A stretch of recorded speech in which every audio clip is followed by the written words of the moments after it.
Olá, galera, tudo bom? Sejam muito bem-vindos à aula de hoje. Aqui quem fala é o professor Gustavo, professor de artes da Escola Rubens Vaz. Vamos dar continuidade ao nosso assunto. Na aula passada falamos sobre a origem do teatro, né?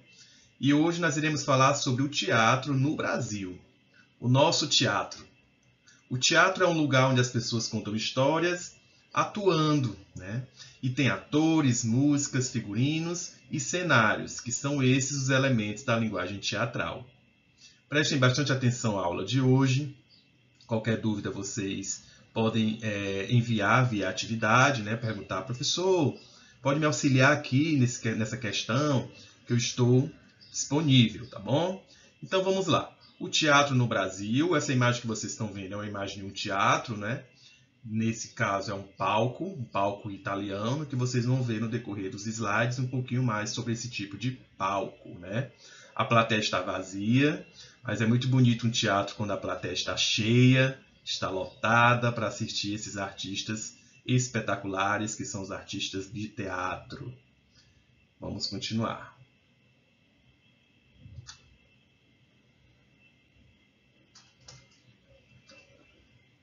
Pessoal, o teatro, né?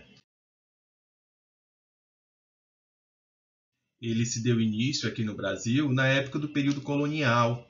O início do teatro no Brasil tem como referência as exibições teatrais idealizadas por padres e jesuítas, né? Foi um teatro que, infelizmente, tem um pouco de uma herança que não é tão legal, porque foi um teatro feito para catequizar, né?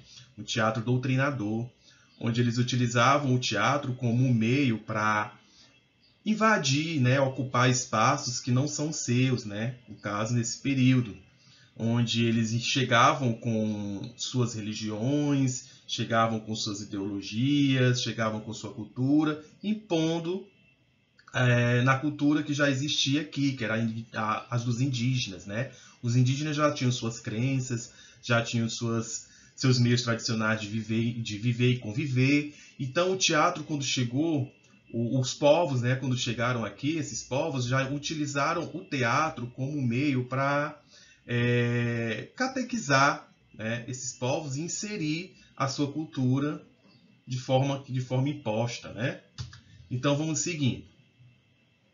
Um nome de grande importância para a origem do teatro brasileiro foi o padre José de Anchieta. Ele foi considerado o primeiro dramaturgo do país, então ele orientava esses catequistas, né? Esses na época que eram os catequistas que a gente fala, eram o povo que repassava o teatro europeu, né, para os povos indígenas. O teatro de catequese, né? Vamos entender um pouquinho sobre esse teatro. Quando eles chegaram em solo brasileiro, eles se depararam com a população indígena, né, como já falei para vocês. E os portugueses prontamente começaram a elaborar estratégias de dominação do lugar e, sobretudo, do povo nativo, ou seja, dos nativos, dos indígenas, né, onde eles queriam dominar aquele lugar e, através dessa dominação, eles utilizavam o teatro, né? O teatro ele foi um meio que foi utilizado de modo doutrinador para a invasão e dominação desses lugares. Assim, com o objetivo de converter a população indígena ao cristianismo, né? Ou seja, os indígenas já seguiam sua própria fé, sua própria crença. E os religiosos eles utilizaram o teatro como um instrumento de doutrinação no que se chamou o teatro de catequese.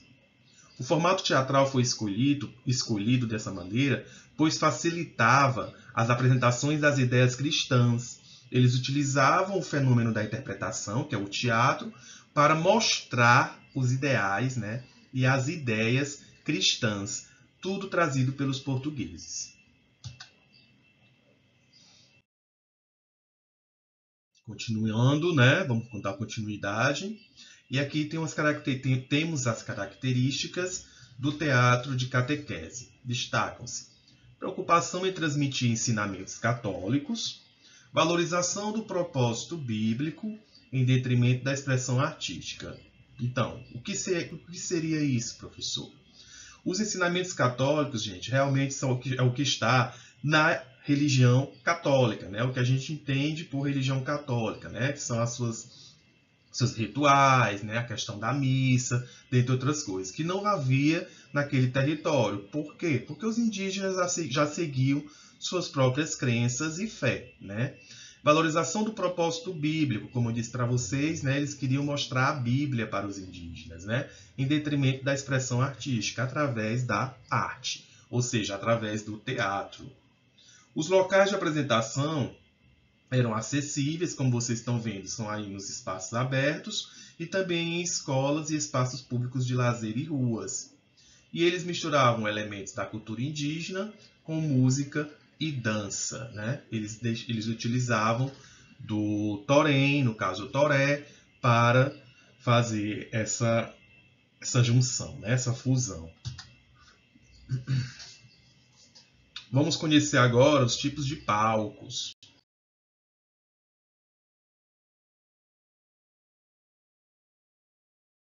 Os palcos, gente, tem o arena, né? Tem um anfiteatro, o anfiteatro e o palco italiano.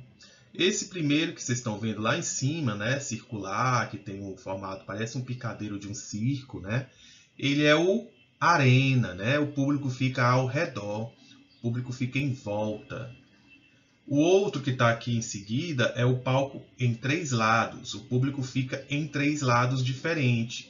Anfiteatro. Inclusive essa imagem que eu estou trazendo para vocês é do teatro aqui em Fortaleza. Fica lá na Jurema, à volta da Jurema, na praia, né? É um anfiteatro muito conhecido. Lá ainda acontecem alguns eventos culturais, como shows. Possivelmente também ainda acontecem espetáculos teatrais, dentre outros. E esse que tem a cortina vermelha, galera, esse próximo, é o que a gente mais tem acesso, né? Que é o teatro italiano, né? Também conhecido como palco italiano ou caixinha cênica, porque ele lembra uma caixinha, né? Ele lembra uma caixa, o palco fica de frente e o público fica ali assistindo daquela como se fosse uma vitrine, né? Então observem bem esses tipos de palco. Vocês já viram algum teatro desse? Vocês já chegaram a conhecer? Em algumas praças tem alguns espaços que lembram anfiteatro, né? Alguns espaços que lembram que é justamente para reunir pessoas ou algo semelhante. Vamos dar seguimento. Os tipos de teatro, né? Teatro com falas e histórias, que são os teatros mais conhecidos, né? Os teatros que tem o diálogo dos atores, aquilo tudo que a gente entende, né? Que vocês fazem na escola. E também tem o teatro com música em dança, que são os musicais. Existem alguns gêneros dentro dos musicais, né? Subgêneros, como a burleta, a ópera, né? Um teatro com música, que também envolve dança, né? A opereta. Existem alguns subgêneros voltados para o teatro com música e dança. Os musicais, eu sei que vocês conhecem alguns musicais, se vou citar nomes aqui que vocês vão lembrar, né? Teatro que experimenta coisas novas. O que seria esse teatro que experimenta coisas novas? É um teatro que mistura tecnologia, é um teatro que envolve outras linguagens, né, como artes visuais, é um teatro que pode envolver projeções de luz. Então, um teatro que inova, né, que desafia, né? E o teatro com histórias populares. Vamos lembrar do teatro de rua, né? Teatro que está nas ruas, nas praças, nos espaços abertos. São teatros que trazem fatos populares, nossa rotina, nosso cotidiano. Tem outros que eu não coloquei aqui, mas é porque a gente vai aprofundar mesmo de maneira bem mais intensa, que é o teatro de rua, o teatro de bonecos, né? Vocês conhecem desde o Infantil 1, a tia quando queria mostrar alguma coisa, contar alguma história, ela sempre utilizava esse elemento lúdico, que é o teatro de bonecos, que é uma categoria muito rica, que é o teatro de bonecos, de sombras, para contar essa história, né? E vocês adoravam brincar depois com fantoche, né? Ficar lá manuseando. Então a gente faz sim falar sobre o teatro de bonecos numa aula, vai ser uma aula só para isso. E possivelmente, quem sabe a gente não produza os nossos próprios bonecos, né? Fazer alguma atividade de contação de história utilizando o boneco, o elemento do boneco, né? Continuando, turma. Aqui temos aqui autores e peças. Eu escolhi dois autores aqui que com certeza alguém já viu, conhece, né? O Ariano Suassuna, ele é o autor do filme, que é uma obra literária que virou filme, que é O Alto da Compadecida, né? Que já tem o 2, não sei se vocês gostaram do 2, que o 1 foi sucesso, é sucesso, né? A gente ainda assiste o 1 assim.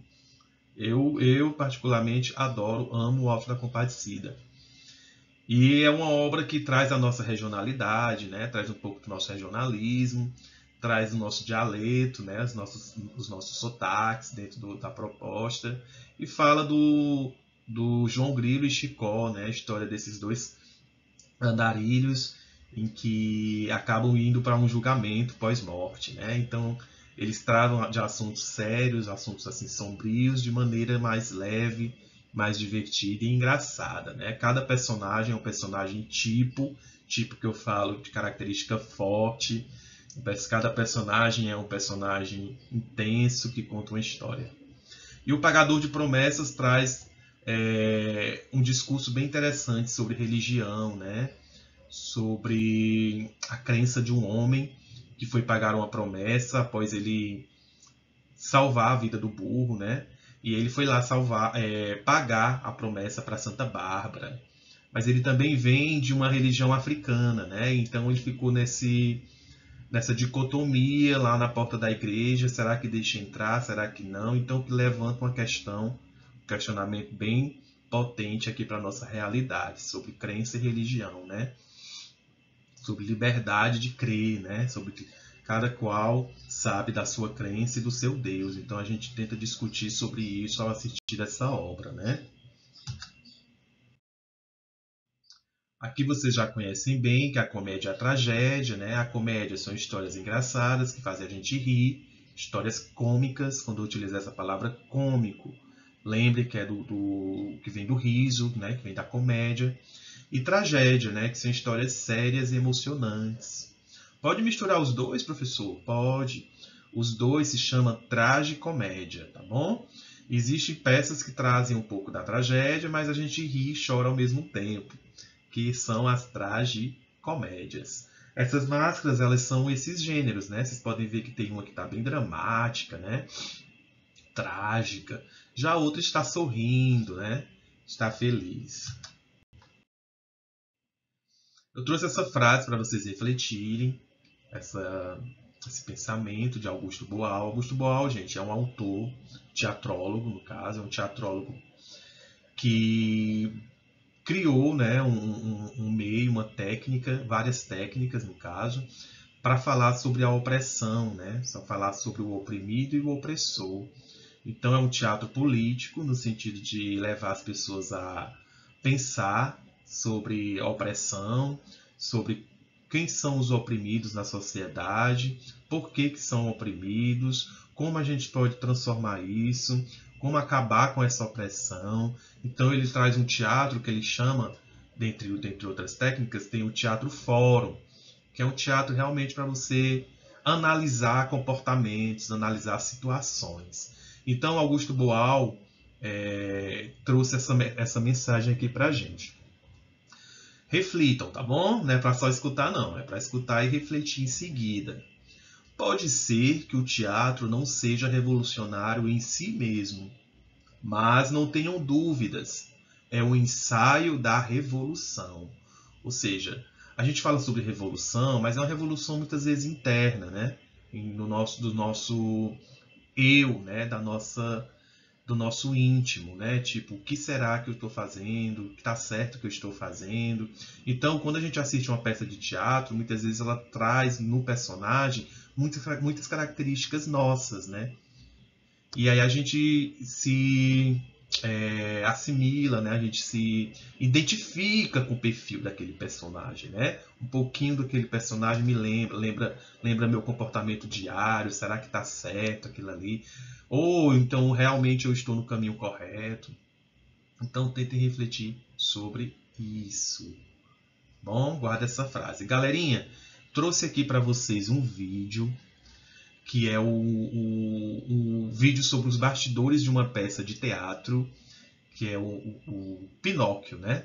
E esse vídeo é interessante porque mostra o camarim, mostra os atores se vestindo, se produzindo, se caracterizando em relação ao personagem.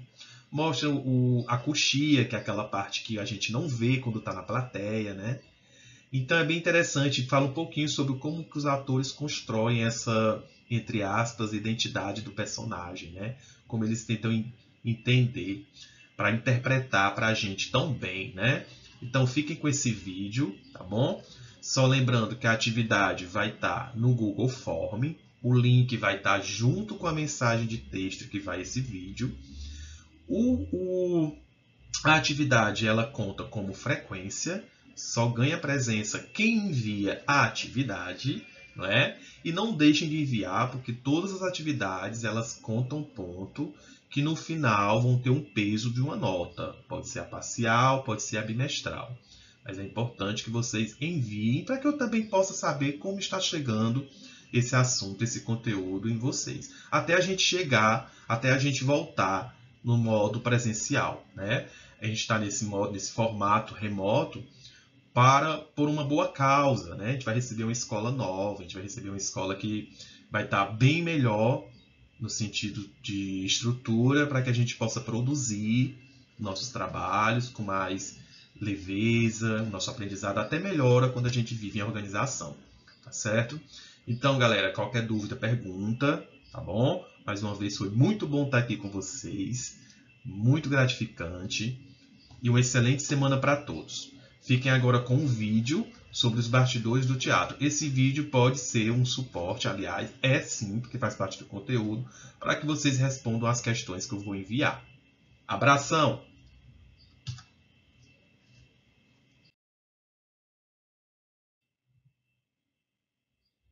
Gente, eu estou num palco de teatro. Pois é, eu vim aqui conhecer um pouquinho dos bastidores dessa montagem de Pinóquio que está em cartaz no Centro Cultural Banco do Brasil, da companhia Pecod.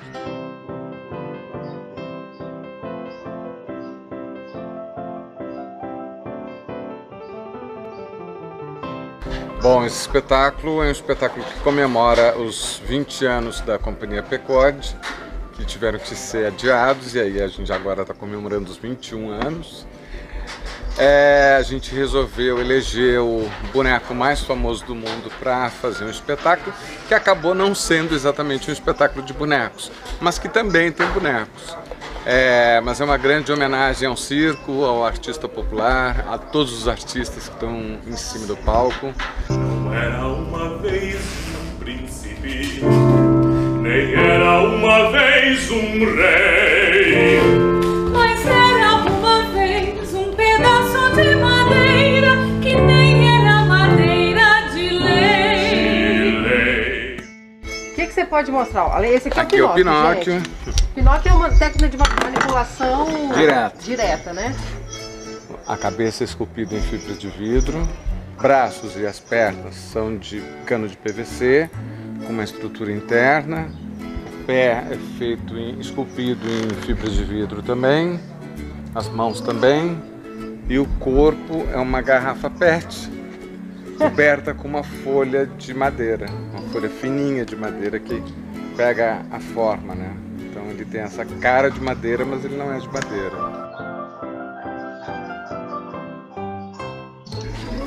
Muitas perucas. Muitas perucas. Muitas perucas de todas as cores. Perucas da fada. A fada passa por várias faixas etárias. Ô, gente, a parada aqui é invasão de bastidor, de camarim. Então nós vamos subir e vamos invadir o camarim dos artistas. Vamos lá? Com licença, gente.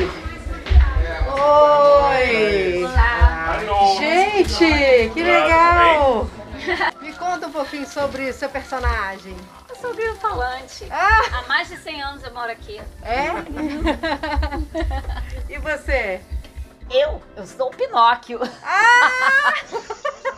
Que ótimo. Mas Ai, gente, olha aí. não acredite em tudo que eu falo. Não, né? Pode ser que Agora me conta, isso aqui é tipo um gabarito? é um estudo, Tem algumas diferenças de maquiagem. A gente foi mudando algumas coisas ao longo aí da temporada e desde o início do processo. E é isso, a gente vai aprimorando. Então tem uma base aqui para lembrar. Gente, que legal. E vocês começam quanto tempo antes a maquiagem? Maquiagem? A gente começa 3 horas antes porque depois tem que microfonar e aquecer, enfim. Olá, tudo bem? Eu junto com a Mona, que tá lá na ponta, aquela menina ali bonita, toda maquiada já, a gente narra a história. Que e ótimo. apresenta o circo, que é Pinóquio. Tá todo aqui, já tá microfonado também. Oi. Gente, oi. Olha o Pinóquio, gente. Olha o Pinóquio. Olha o Pinóquio. Você?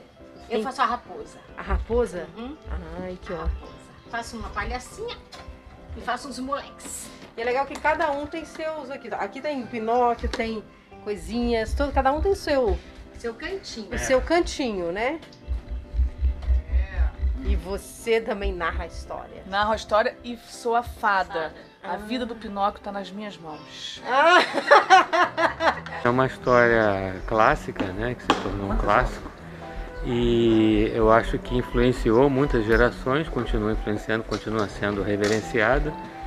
E não acho que não é à toa, é porque toca em questões fundamentais, profundas, e por isso é que ainda hoje se torna um espetáculo, no nosso caso aqui, uma adaptação, né, muito bem recebida, né, tem sido muito bem recebido, que nos dá muita felicidade, e nesse caso transformando num formato diferente, que é um musical.